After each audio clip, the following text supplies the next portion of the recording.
Hey guys, welcome to Cody and Davina's Videodrome. I'm Cody, and today I'm going to talk about the Criterion Collection release of the Complete Lady Snowblood.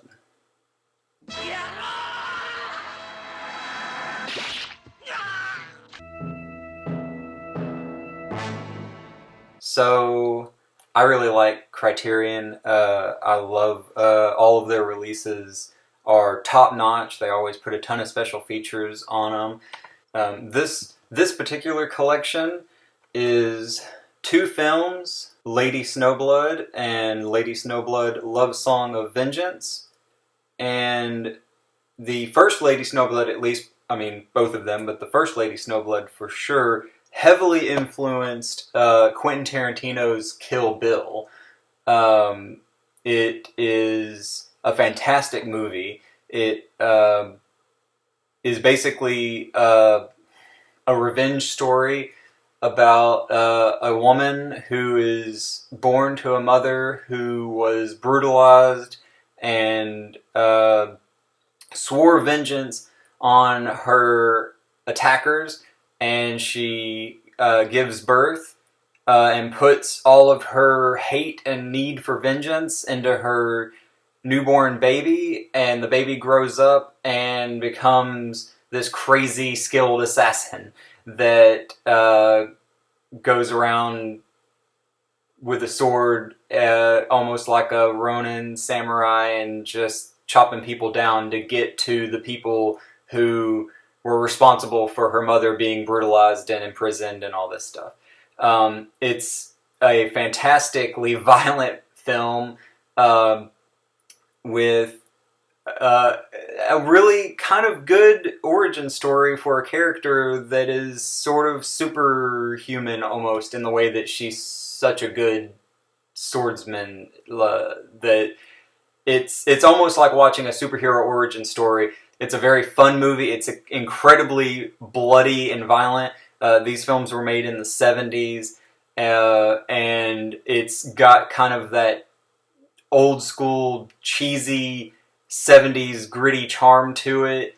The scenes in Kill Bill with Lucy Liu probably most resemble this film. Her character is very much a reinterpretation a little bit of Lady Snowblood, I think.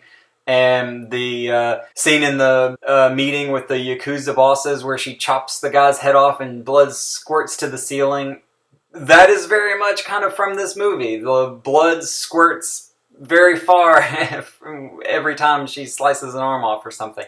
But despite being fantastically violent, it's a very well shot movie.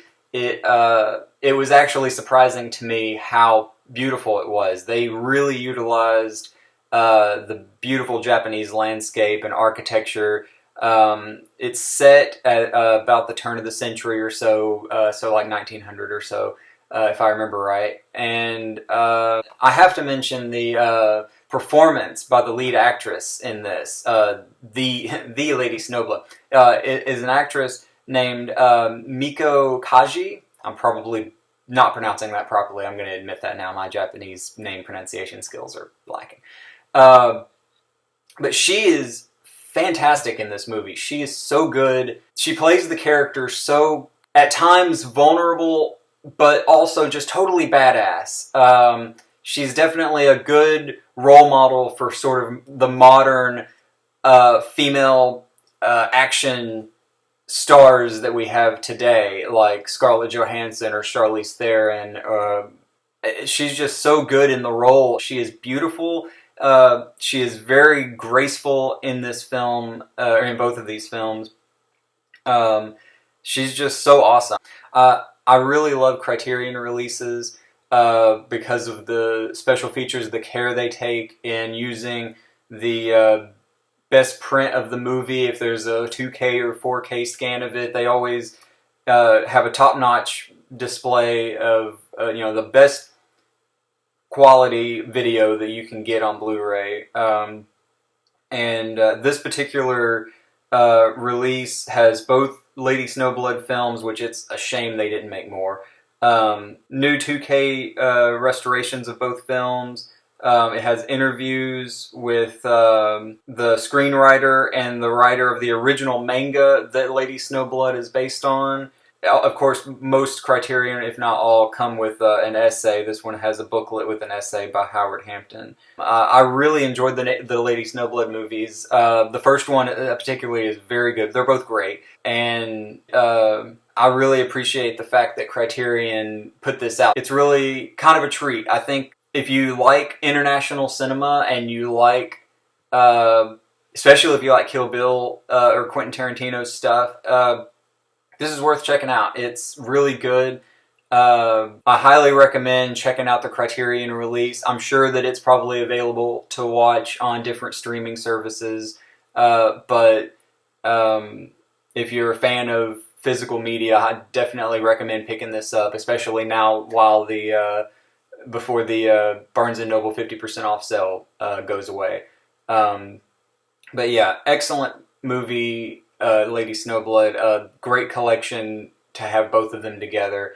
I give it a high recommendation just because they're so fun. They're just fun movies to watch. But anyway, thanks for watching. I hope you enjoyed this. This was a new thing for me, talking about my love of Criterion movies and everything. I'll probably be doing more like this. Be sure to like and subscribe, and I'll catch you next time. You'll probably notice Davina didn't join me on this one. It's because I watched these movies without her. Her work schedule recently changed, and so maybe she'll join me on another one of these Criterion things. She'll definitely be back for the next big movie we see in theaters and everything.